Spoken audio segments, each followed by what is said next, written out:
had the Invitational. He also has a top 8 in Orlando. He won and that. Another top 8 in Atlanta a couple of years ago. He won the last one with Junk Reanimator, which is very different than Blue White Red Flash, but Korey's a very talented player, so he can do it all. Starting off, Joseph Greer with an Elvish Mystic into Strangleroot Geist and attacking here with both creatures on turn 2. Korey McDuffie leads off with a Hallowed Fountain.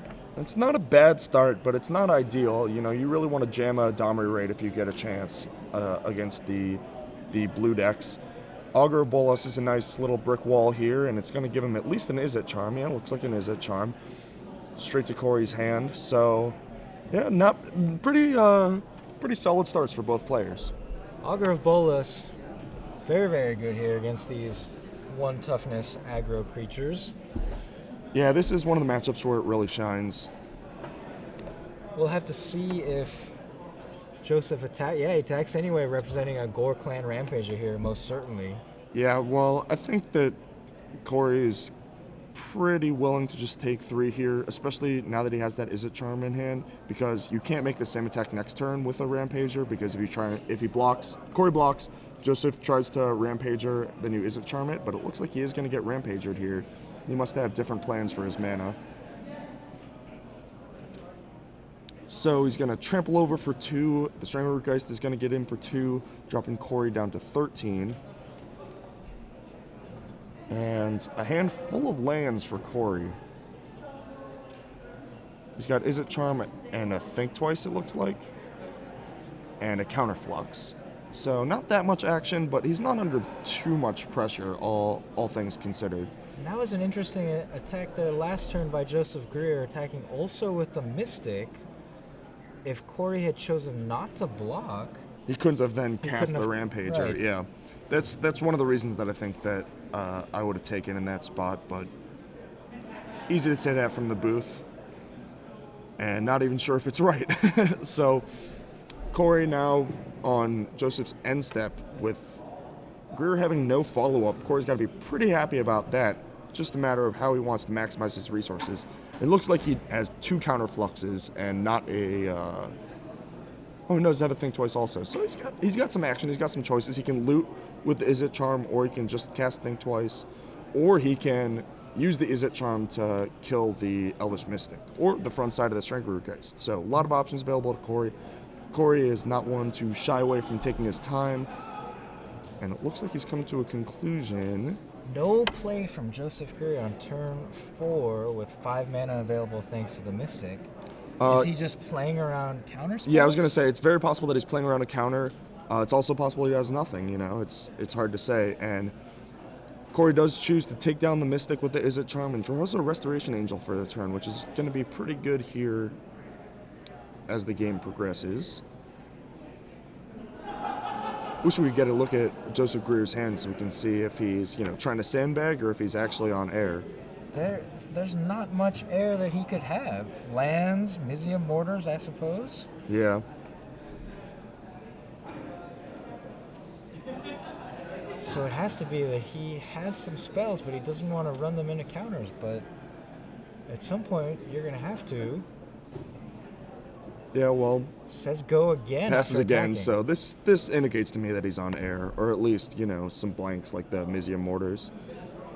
I don't think that he would purposefully pass twice in this spot with this little pressure. Korey thinking about whether he wants the card or the Angel. The Angel is much more mana efficient. I like that play from him.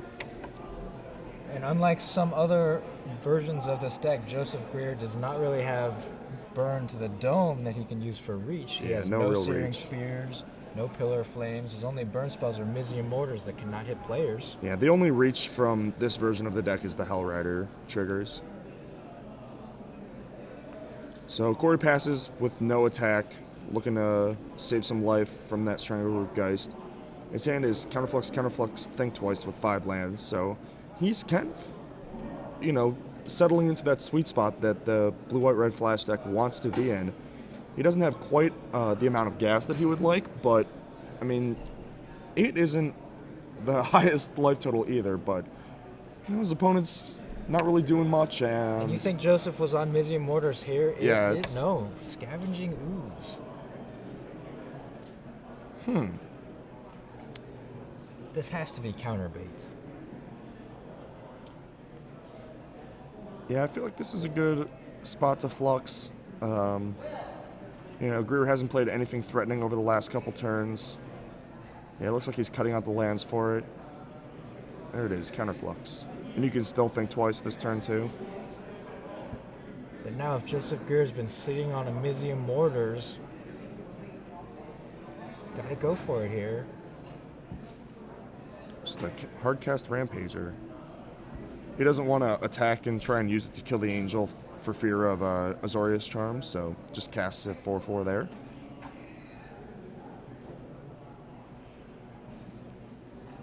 Korey hits a couple Snapcasters. That's not bad either. So Joseph had at least one of those creatures, the Scavenging Ooze or the Gorpan Rampager, last turn. Chose not to cast it. Yeah. I assume it was the Rampager and he didn't want to extend into a Supreme Verdict with a creature that he can use from his hand anyway, would be my guess. And then once the Mystic died and the Ooze got countered, now he's got to get on board. I think that sequence lines up. It is a bit weird, but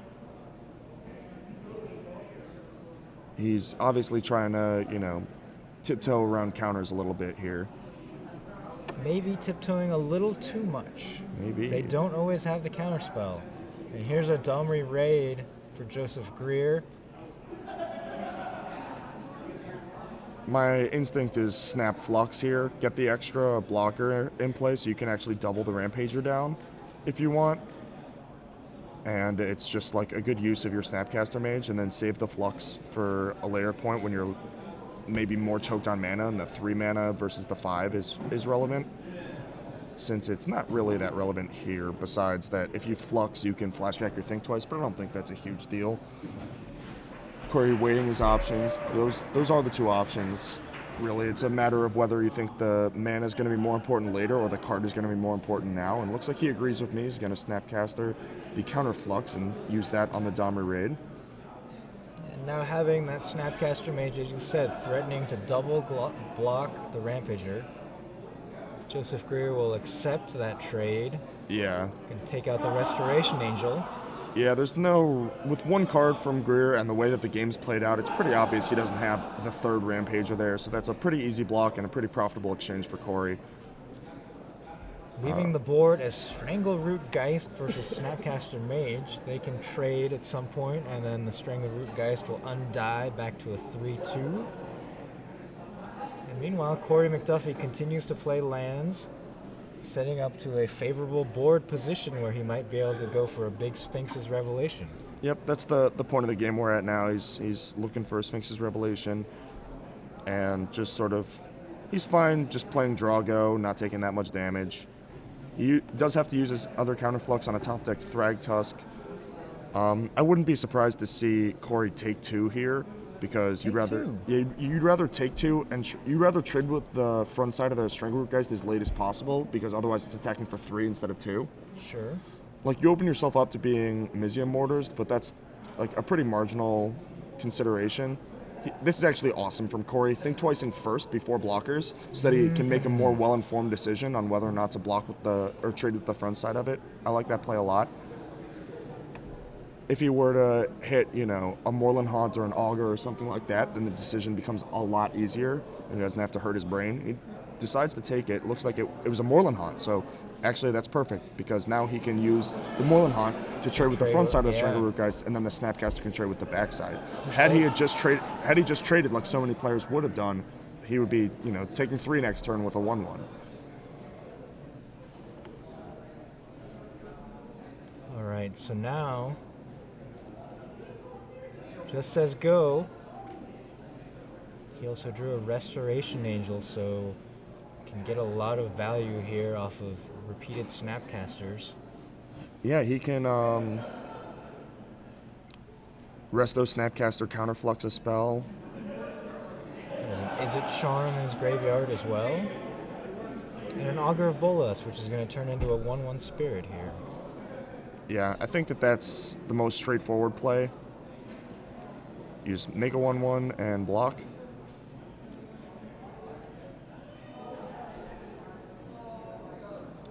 Undying. 3-2 Strangleroot Geist. Joseph Greer says go. No follow-up still. And a War Leader's Helix for Korey. Korey's hand is now a land, War Leader's Helix, Restoration Angel, Snapcaster Mage. And this is, he doesn't even need a Sphinx's Revelation. He's already at a pretty stable point. Now he can actually start attacking pretty soon if he ends up using the Restoration Angel to blink the Snapcaster for a counterflux. And otherwise he can just, trade off, make a token, and keep playing a favorable Drago position with a higher impact library.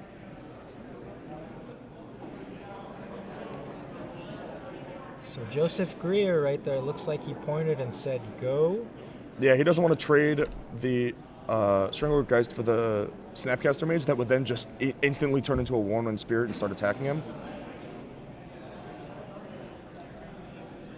So Korey's going on the offensive. Angel. He's going to Restoration Angel and presumably Izzet Charm down the Strangleroot Geist.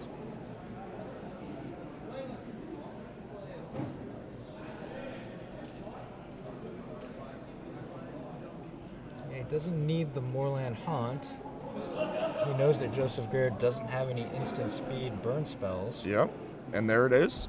So now he can start attacking for 5. This is instantly a 4-turn clock, and even if his creatures died, he has Moorland Haunt, and he has the Helix for the extra reach / pad his life total a little, and he just drew a Think Twice. Everything going exactly as you want as a Flash player. Joseph Greer very flooded and had a pretty mediocre start to the game. I mean, his first 3 turns were pretty good, but after that it petered out quite steeply. Yeah, and he chose to hold back. He did choose to hold back the Rampager for a turn, and an overloaded Mizium Mortars. That might actually be worth countering, just because Joseph is so close to dead. Normally in these spots, especially with Moorland Haunt in play, as the control player, you don't really care if your creatures die. But with 5 damage on the board, a War Leader's Helix, with 2 more coming, and the War Leader's Helix, calculating whether with the Snapcaster Helix he can just kill him. No, it's the Snapcaster Counterflux, so you have 7 power plus the Helix.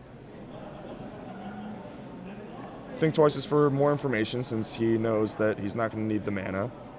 Once again, I really like that. That's a small thing that Korey does that I've seen a lot of players miss. And he does choose to counterflux the overloaded Mizium Mortars. Now with 7 power in play and 4 points of burn in hand, Joseph Greer is quite close to dead. Restoration Angel will actually sew it up, representing another lethal burn spell. It costs 12 mana to do all of it right now, so he can't do it, but Helix, untap, Resto, Snapcaster Helix would be lethal. He doesn't even need the attack. Hellrider. Hellrider not going to cut it.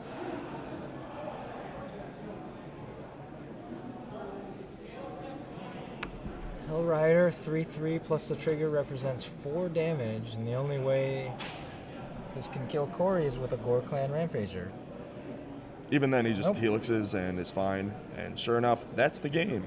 Korey McDuffie up a game despite being the lower seed starting on the draw, which is normally a pretty significant disadvantage in these types of matchups. But yeah, takes game 1 from Joseph Greer. All right, so Korey McDuffie, the defending champion, takes game 1. Pretty exciting stuff. Welcome back to the booth. Ricky Hayashi here with AJ Soccer in Atlanta. And we've got some trivia for you. You have a question? Do I have a question? I don't know. Do you have a question? Yeah. Okay, let's go with your question then. Okay.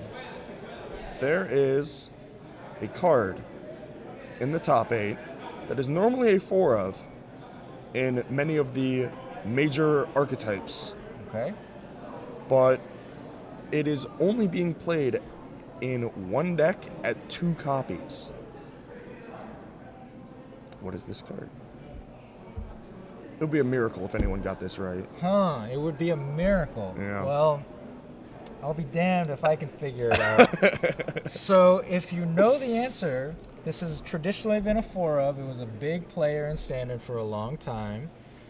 If you know the answer, if you know what card AJ is talking about, tweet. Hashtag SCG Premium, tweet at SCG Live with the answer.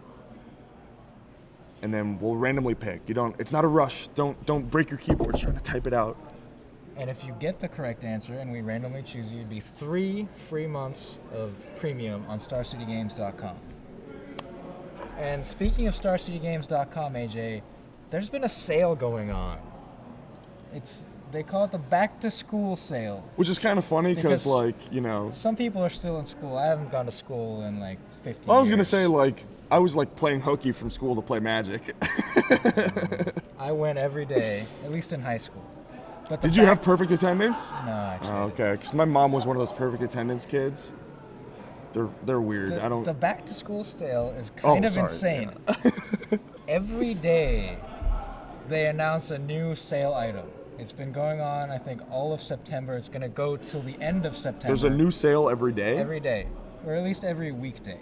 That's pretty cool. And it's things like all foils are now, 10% off or 15% off. I saw one of them was all non-English cards are 15% off. Yeah, sealed decks go on sale. Yeah. At some point, maybe Theros cards. Who knows? It's been all over the place. It's going to be going on until September 30th, the back to school sale. Now let's go back to this top 8 match. Korey McDuffie took game 1 with blue, white, red flash, and now he's going to sideboard in some cards against this aggro deck, make his deck a little better. Well, we have to look at the aggro deck sideboard first because there's a big player in Burning Earth. Burning Earth is one of the main reasons that a lot of the flash and control players, the Sphinx's Revelation deck archetypes, have been moving towards straight blue-white rather than blue-white-red. A lot of the reason is because of the power of Burning Earth from these aggressive deck sideboards. So he's got 3 copies coming in, and we instantly have to look at what Korey's response is. And it looks like Korey has, he's got some counter magic. You can still syncopate a Burning Earth just fine, but he also has 2 detention spheres in his sideboard, and I guess that's it. I mean, Ratchet Bomb could theoretically get to 4. I actually saw Celestial Flare and I thought it was Celestial Purge, but that's not that's not a card anymore.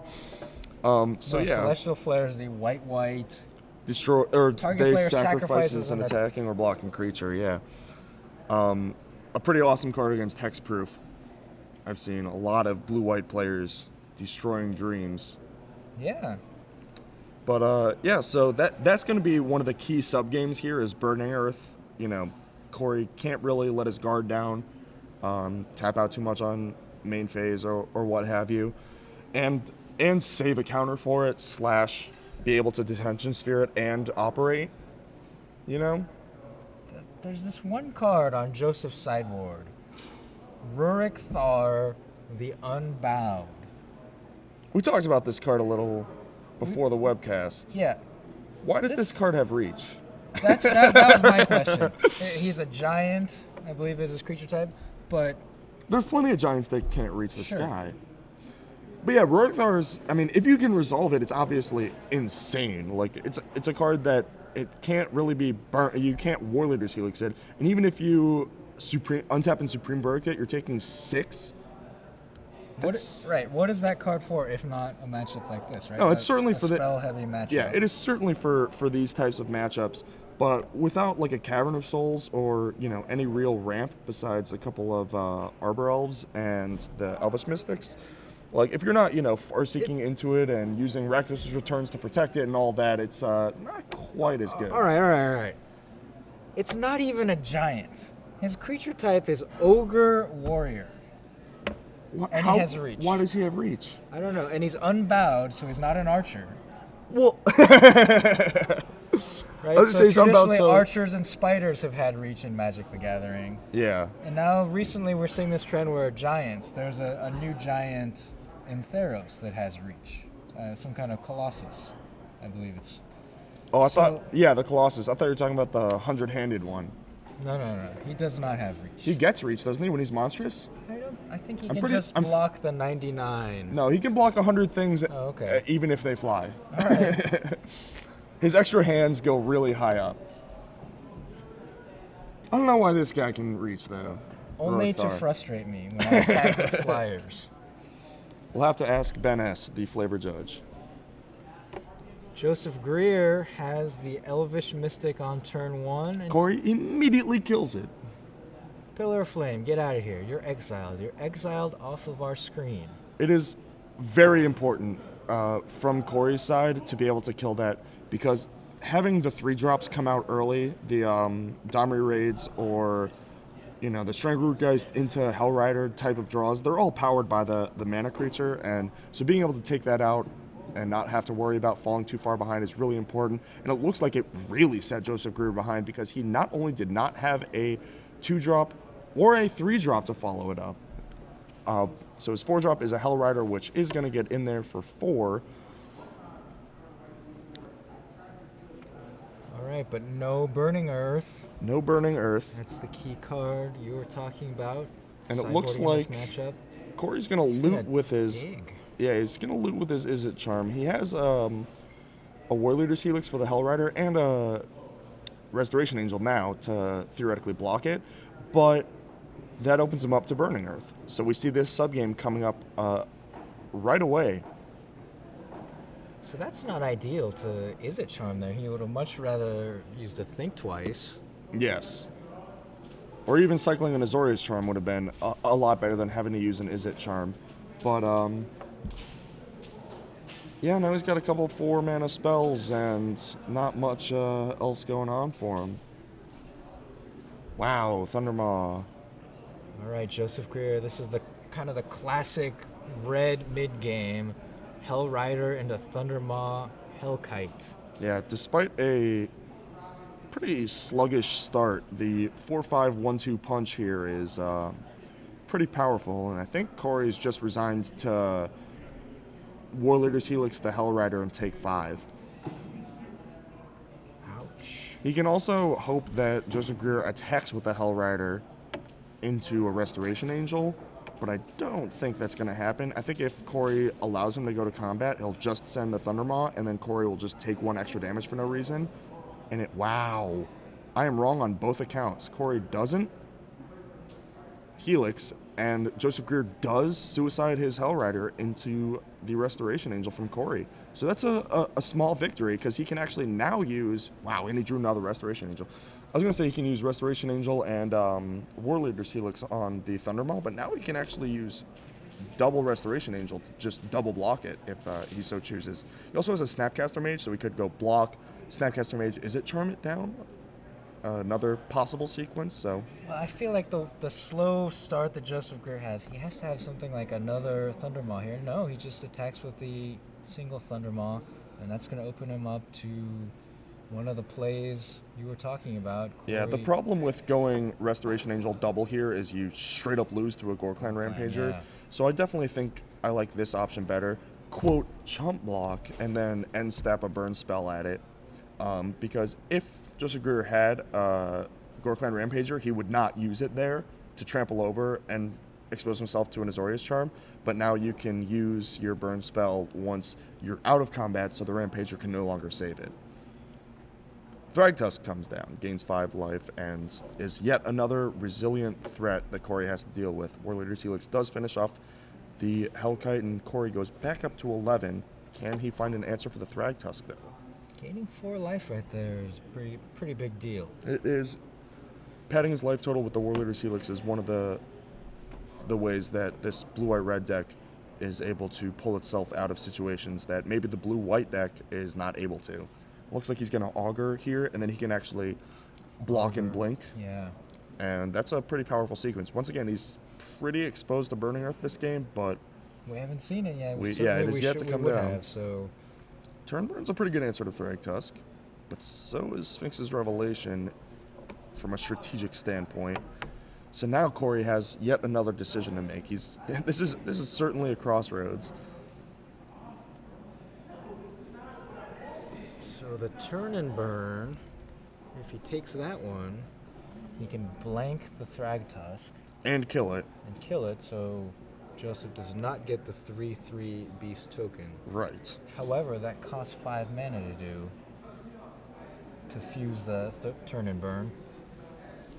Well, he could also just chump with his auger and then end step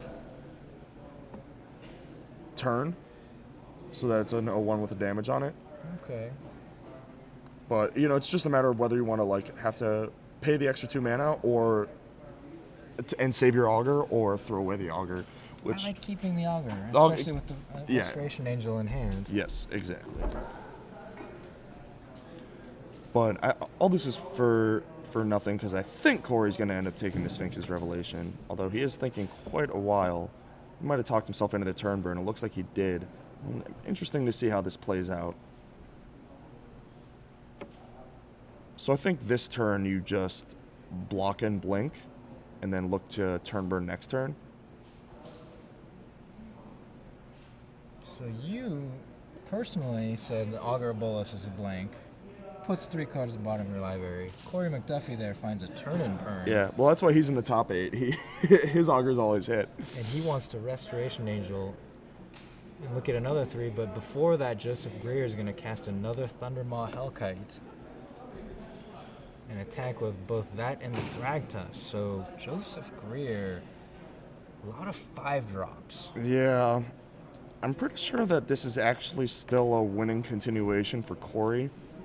I might be reading a little deep here, but if you go Augur on Thragtusk, blink it, you get to look at 3 more, go to the next turn, and you have Resto, Augur in play. If he attacks, you just block Augur on Thragtusk, Resto on Thundermaw. If he doesn't do anything, you split turn burn, turn the Thragtusk that has a damage on it into an 0/1 with no abilities, and burn the Thundermaw, which has 3 damage on it. Yeah, that is a line. Normally you think of Turn and Burn as a spell that Yeah, it's cast like a for Swords to 5 Plowshares to kill type effect, something. yeah.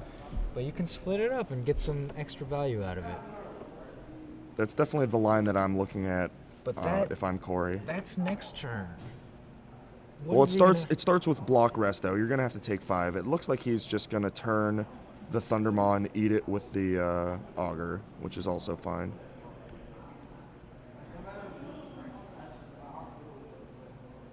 So he does cast Turn, grounding that Thundermaw Hellkite and turning it into an 0/1. Because he can Snapcaster turn the next turn on the Thragtusk and do the same thing. Do you know what the creature type is? It changes the creature type turn. Is it an elemental? No, it's a weird. It's a weird. God, I did know that. I failed. I failed your test. the creature type test? Yeah. I mean, I failed on Rurik Thar. It's not even a giant. Yeah, who knew? Who knew? Ogre Warrior. Ogre Warrior. And meanwhile, Korey McDuffie looking at his Vidalcan Wizard, the Augur of Bolas.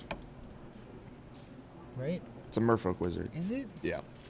What was a Vidalcan? There was some Vidalcan randomly. I don't know, there's like Vidalcan Outlander and Vidalcan Entrancer and I don't know. Joseph Greer has reached this point. Korey McDuffie is at 6 life. Yeah, like every single turn Joseph Greer has played just haymaker after haymaker, and he's still in this like pretty tenuous position of Korey being very close to outright stabilizing.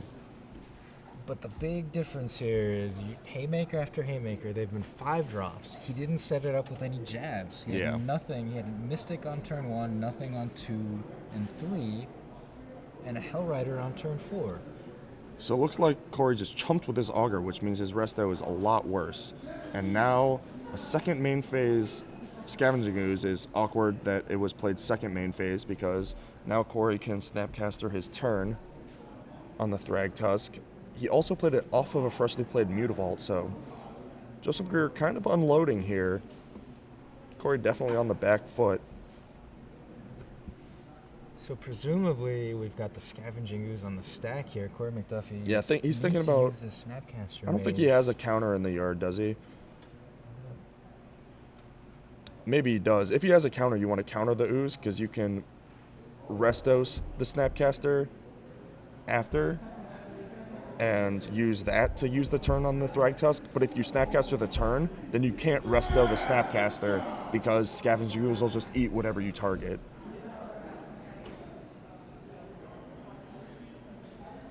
Oh, it looks like he didn't.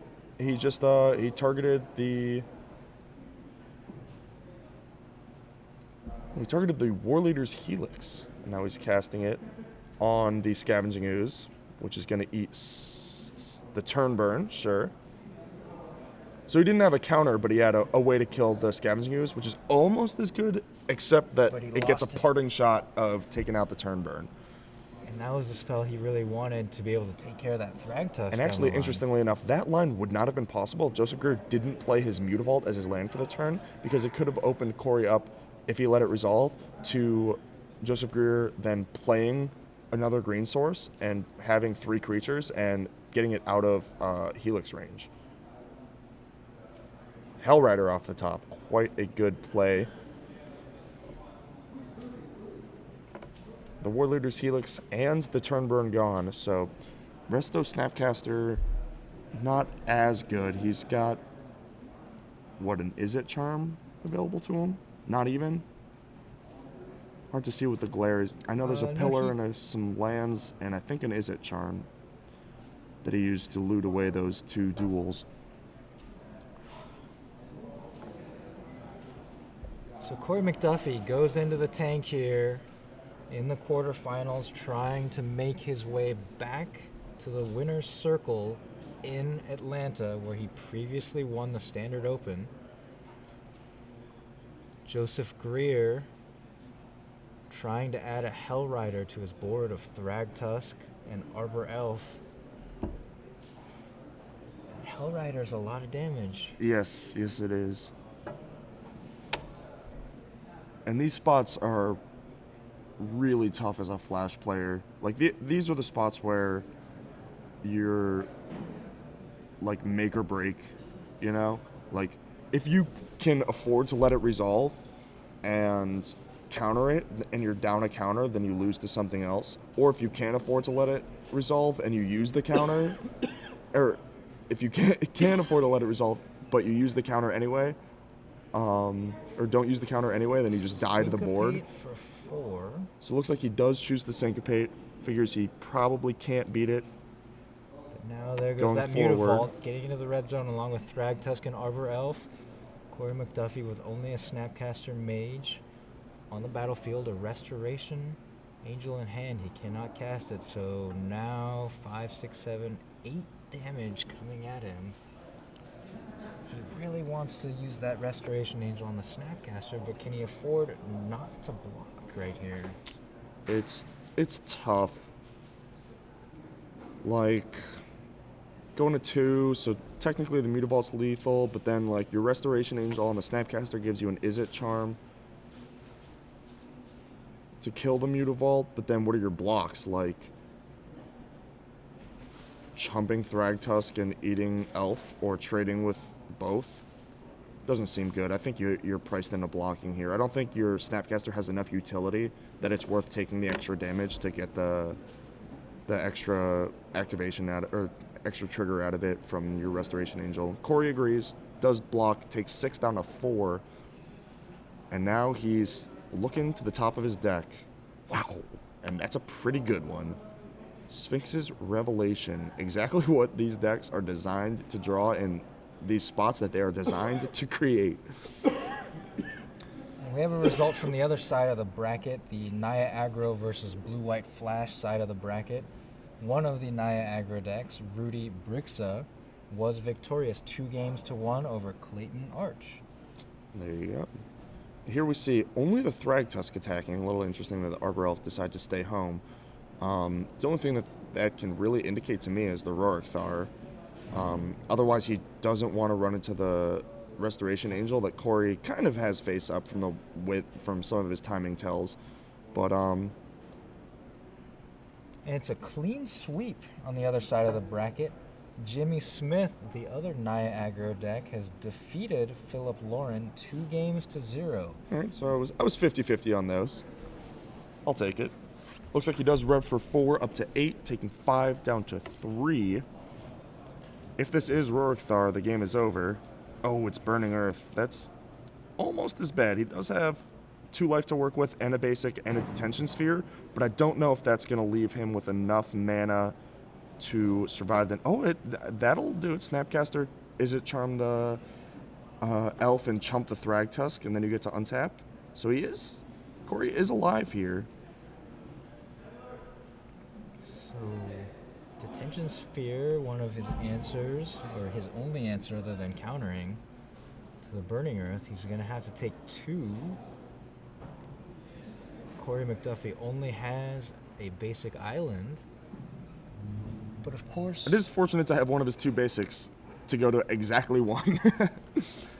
We have seen in top 8 action, people forget the Burning Earth trigger. Yeah, it is a trigger. You do technically have to remember it. Huey Jensen on his way to victory in Salt Lake City actually. Yeah, his would have quarterfinals opponent missed about 11 points, and he ended the game at like 8 or whatever. It was pretty brutal to watch.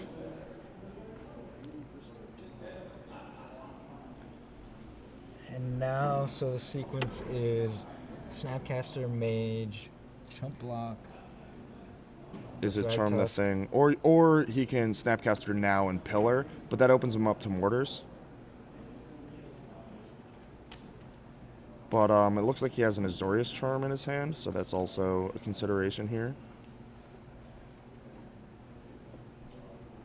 Reaching for the 1 red.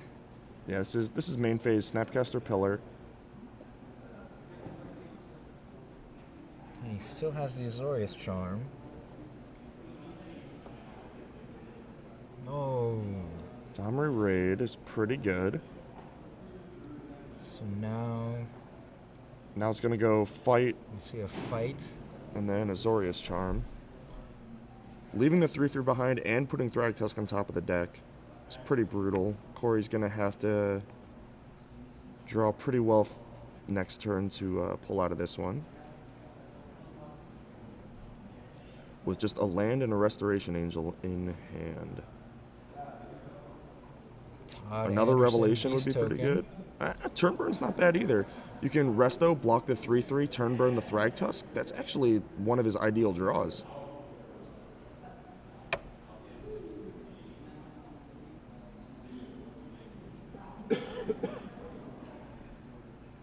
Oh, he's going to upkeep, turn burn. Is he gonna burn? He's to gonna burn the Domri. I don't like this. He can just let Joseph Greer have 1 more activation with the Domri and then attack it with the Restoration Angel. That's so much better. Korey's getting a little tunnel vision here.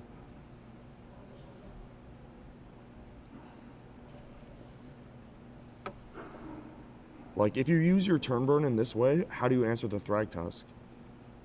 Yeah, he's shaking his head. He's like, this is not a winning continuation. Looks like he's going through with it anyway. Yeah, now he's tapping 5? Yeah, it's turn burn. You have to turn the thing into an 0/1 and then hit the Domri, I guess, is what he's going for. Well, you don't need to turn. You could just Resto and block, with the yeah. Resto. Yeah, that was a pretty bad play from Korey. I hate to say it. But he definitely could have done it the other way. It would have been a lot better for him. He's still very much alive. I mean, he can draw Supreme Verdict or Sphinx's Revelation or... Ooh, Ratchet Bomb does not quite do it. Well, actually, it kind of does. It buys him a turn. It kills the Todd Anderson so that his Restoration Angel can trade with the front side of Thragtusk. So he's still in it. But unfortunately, no way to trade with the Thragtusk and then Ratchet Bomb the second beast. Yeah, that doesn't work. He's still going to have to draw, another Sphinx's Revelation or Snapcaster or something. So that was a sequence where you didn't like burning the Domri, for one thing. You said the Restoration Angel can deal with that. Yeah. And even fusing the turn portion just fogged the beast instead of eating it with the Restoration Angel. He could have had the Ratchet Bomb to deal with the follow-up. War Leader's Helix is not a bad draw, but what are you pointed at? You have to point it at the Domri raid, right? Especially because Joseph Greer missed there. Yeah, I feel like you have to do that and draw an answer to the 3-3. It's not ideal, but it's your only way to win, really. Korey McDuffie on his back foot. Look at that little jazz hands going. He's come out on top deck, heart of the cards. That'll do it. That'll kill the Todd Anderson. So the 3/3 beast token and Azorius Charmer to the top of the library, where it will cease to exist. Yes, it vanishes into the aether. Poof. And like that, he's gone.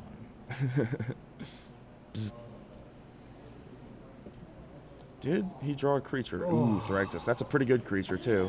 It's basically 2 creatures. So now Korey is once again looking to the top of his deck. He does have quite a few good draws, but he's got a bunch of bricks also, and it looks like he hit a counterflux, and that is game 2. Too late. That was a really interesting game. Joseph Greer off to a slow start, and then having Korey on the back foot, and Korey's like almost stabilizing, drawing pretty well, hits that revelation, is at exactly enough life with a basic in play to de-sphere the Burning Earth that Joseph Greer got under when Korey was tapped low. Really awesome. And then the turn and burn play. Yes. Not quite sure if that was what he should have been doing right there. I'm pretty sure my line is winning from there. At least he's Or at least in a much better position, yeah. surviving that last Thragtusk for maybe another draw step. Yeah, he honestly, that's like a very normal mistake for a player to make. And I said it at the time, it's tunnel vision. Like, he saw the Domri raid and was just like, oh man, Domri raid is like really good and insane in this matchup, Right. and I Gotta only kill have it. so many answers to it. I really need to kill it right now. But if he just saw through the way that the rest of that turn and the next turn were going to play out, he could see that he, for the low price of one more Domri plusing, one more Domri activation, he gets to kill it essentially for free with his Restoration Angel, instead of having to spend an entire turn burn, which not only is a card, but it straight up answers the Thragtusk that Korey had just put on top of his deck. So here we go, get another look at their sideboards.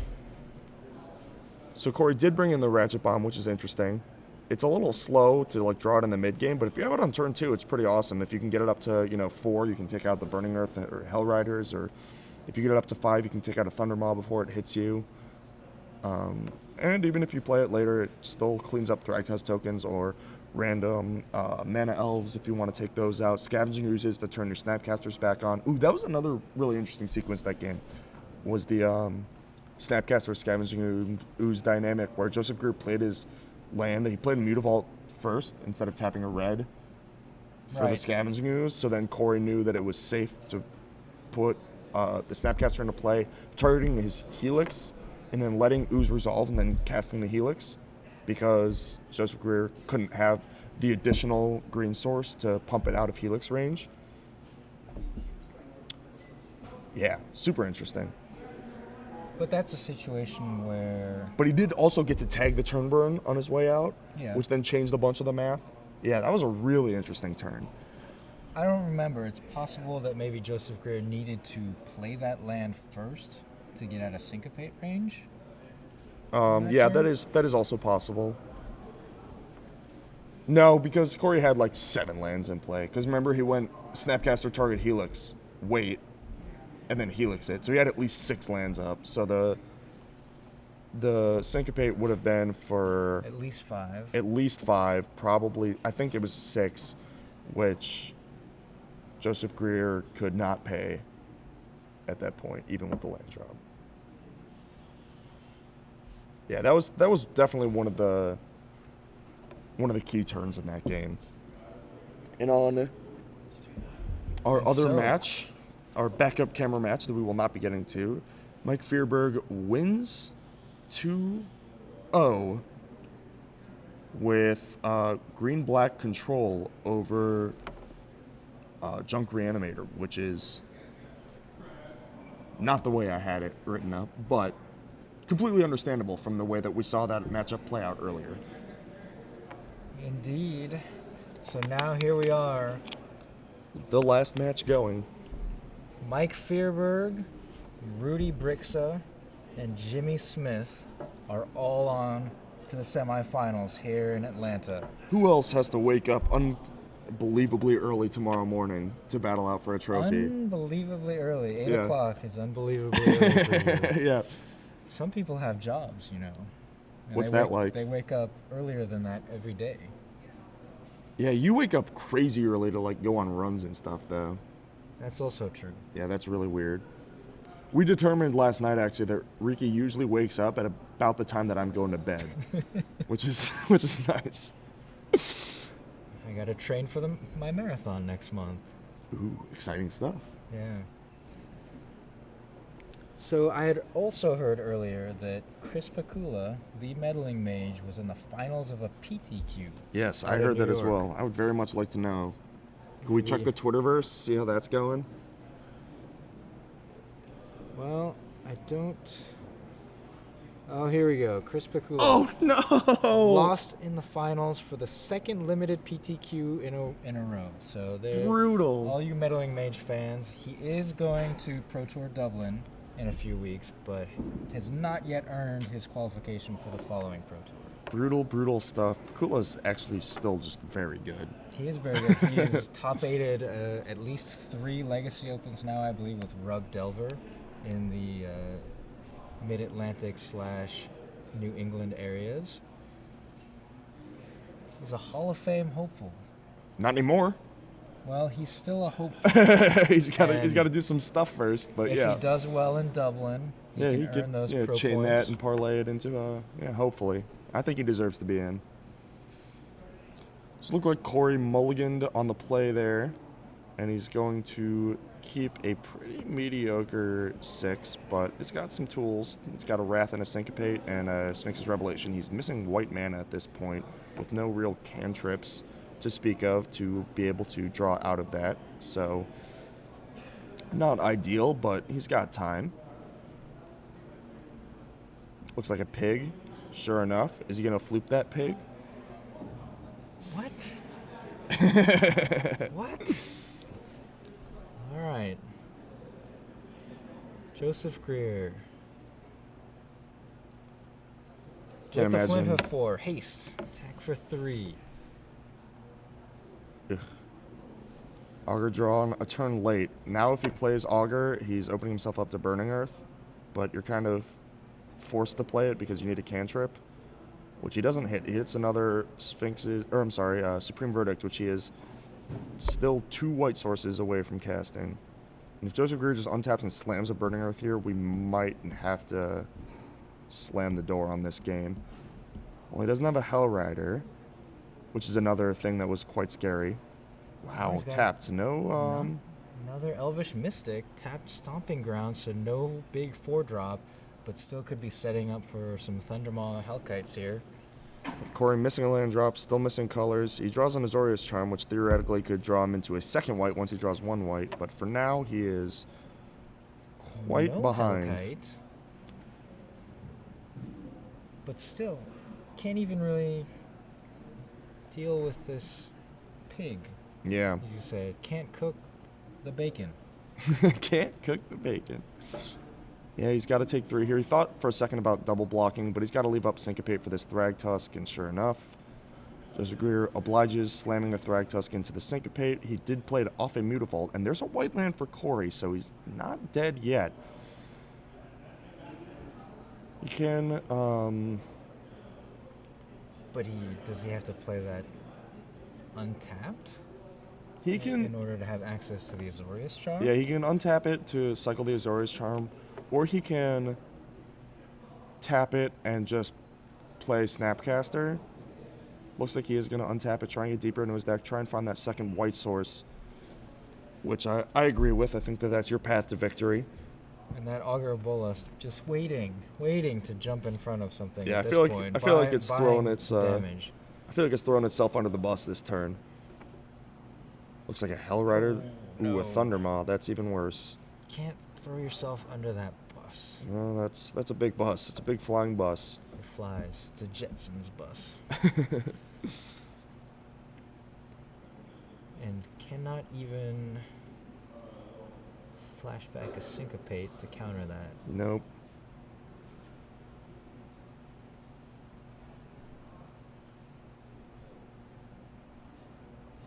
it's going to be just activate Mutavault, attack. Augur throws itself under the Flint Hoof Boar, and then he has to draw... Oh, no, because he goes to exactly 2 then. So the Mutavault is actually lethal if he tries that. So he has to play Snapcaster here, trade with the Mutavault, chump the Boar, and then cycle into the white land. I don't think that it's feasible for him to use the Azorius Charm to put the Thundermaw back on top here. No, I think that doesn't help with your plan of wrathing. Yeah, exactly. You actually have to leave the Thundermaw on the board. Yeah, it's actually way better for Korey in play than it is on top of his deck, because then Joseph Greer gets to choose when he plays it. And that Mutavault does mess up Korey McDuffie's future plans. Yeah, the unwrathable 2/2. The one of Mutavault keeps showing its face, and it messes up the math quite a bit here. I think that was a Snapcaster Mage in Korey's hand, which makes this a little more scripted. Looks like he's doing the math right now, and he's going to block. Looks like he's gonna block. An interesting choice. Well, no. Korey does a lot of pump fakes, a lot of tanking. Pulls the Snapcaster to the front. He's gonna cycle the Azorius Charm first, might as well. Although I don't think that information is gonna change that much. There's the white land. Maybe make it, but it's a sacred. Okay, but no. That's still fine. If he blocks, yeah, he's still fine. He's taking 5 to 4. Untap Sacred, Wrath. Oh, and he moved the cards in his hand around. Maybe make it look like he's piecing it together. Cycled into the Snapcaster. Yeah, Korey's a deliberate player. He makes sure that he thinks through everything. Block, takes 5. Goes to 4. This is definitely still a scary position, but definitely winnable from Korey's side. Joseph Greer doesn't have another haste creature. Go to 2, cast Supreme Verdict, clear away all these creatures. There's so many cards that Joseph Greer could have that just kill him outright. So many haste cards. Any haster, Burning Earth. The way he drew that card that fast looks like he has it. Stomping Ground, another Hellkite, Burning Earth, yep, that's game. Korey's completely locked out. He cannot cast. He needs to draw Detention Sphere and a basic. And his one other basic. Actual runner, 2 outer, 1 outer. To even be able to deal with the Burning Earth, but then he still has to win the game from 1 life. The mulligan and the poor 6 from the play. Looks like it didn't quite come together for Korey. And his hand is so good, too. If he had just drawn the white earlier, you know, another Wrath and a Sphinx's Revelation is, like, pretty insane. Triggergeist will indeed sew it up here. Can't do anything. Yep. 1 basic island. Can't cast any of the spells he needs to cast.